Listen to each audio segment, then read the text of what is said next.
नमस्कार। एक बार फिर मैं आज, मेरा नाम जमशेद है। दोबारा से मैं कुछ पॉइंटर्स हाईलाइट करना चाहूँगा यहाँ पे। जो हमारी मौजूदा स्थिति है, जो कंडीशन है नेशन की, वो इस तरह से है जैसे भारतीय लोकतंत्र में आत्मा की खोज। क्या लोकतंत्र में अभी का जो सिनेरियो है, जो मैं समझ रहा हूँ, जिस युग में मैं जी रहा हूँ, उसको देखते हुए मैं बातें करूँगा। क्या वोटर्स से लेकर के, मतदाताओं से लेकर के, जो हमारे कैंडिडेट हैं, जो प्रत्याशी हैं, जो इलेक्शन में नॉमिनेट करते हैं खुद को और इलेक्शन में अपनी उम्मीदवारी दर्ज कराते हैं, क्या हम सबने अपनी अंतरात्मा को अच्छे से देखा है?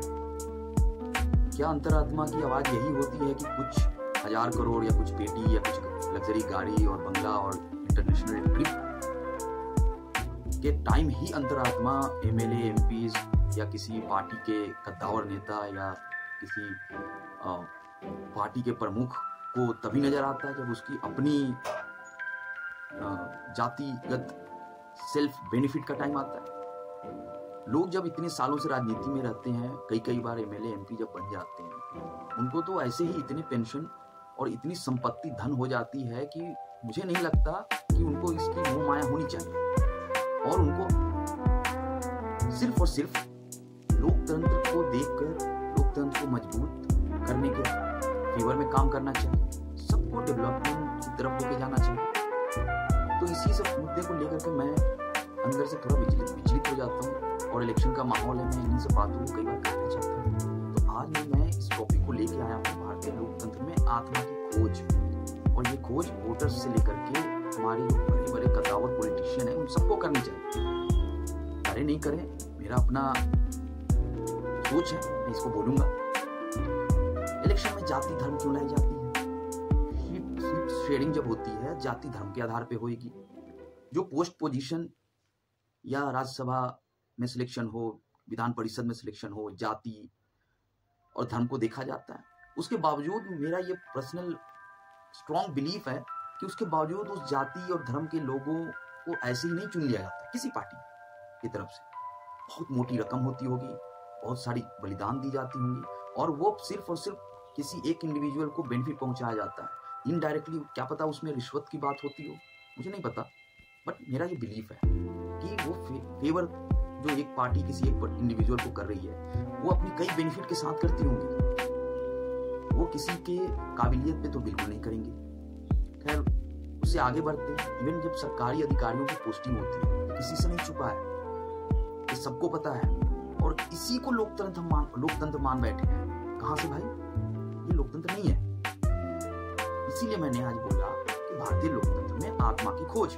और आत्मा की खोज कौन करेगा? ना किसी सरकारी अधिकारी के पास है, ना इंडिविजुअल वोटर के पास मिल पा रहा है, ना किसी पॉलिटिशियन, पॉलिटिकल पार्टीज के पास है, किसी मंत्री संतरी के पास है। सब बिखरे पड़े हैं।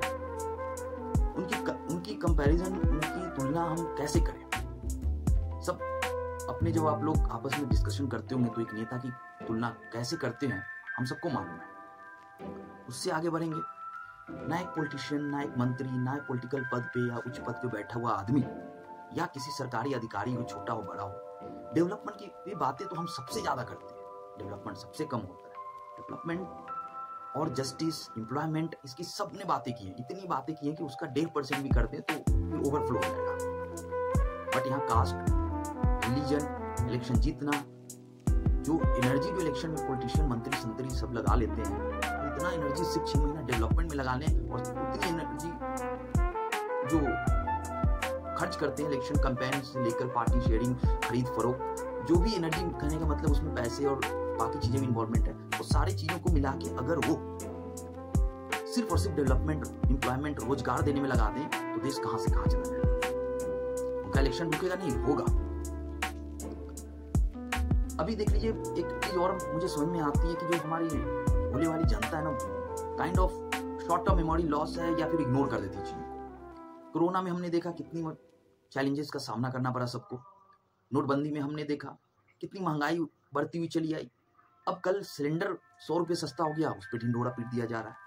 अब जनता जानबूझ के एक्टिंग करती है खुश होने का, ये मान बैठी है कि यही मेरा जो भी नसीब है, अब चलो अब इसी में जीना है। बट एटलीस्ट वोट देने से पहले आपको सब कुछ सोचना चाहिए, याद करना चाहिए, अपने अंदर अपनी आत्मा को देखना चाहिए।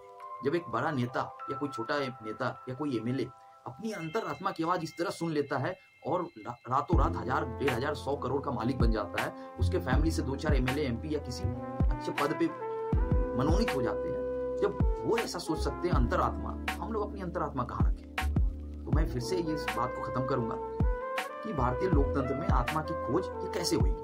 हम अपनी अंतरात्मा को खोजेंगे, नेता खुद वो सही आत्मा पे आ जाएंगे। इसी के साथ मैं अपनी आज की बात खत्म करता हूँ। जय हिंद दोस्तों।